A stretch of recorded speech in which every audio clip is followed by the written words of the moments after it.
Paneer butter masala ఎలా చేయాలో చూద్దాం. సో, ఫస్ట్ పన్నీర్ తీసుకొని బాండీలో బటర్ వేసుకొని పన్నీర్‌ని లైట్‌గా వేగించి అలా పక్కన పెట్టుకోవాలి.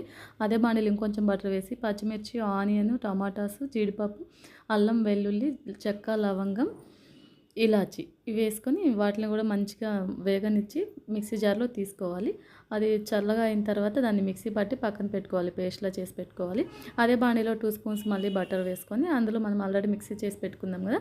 దాన్ని వేసి మంచిగా ఉడకనివ్వాలి దాన్ని. సో, అది బాగా ఉడికిన తర్వాత ఇలా ఆయిల్ పైకి తేలుతుందంట దగ్గరకొస్తుందన్నట్టు.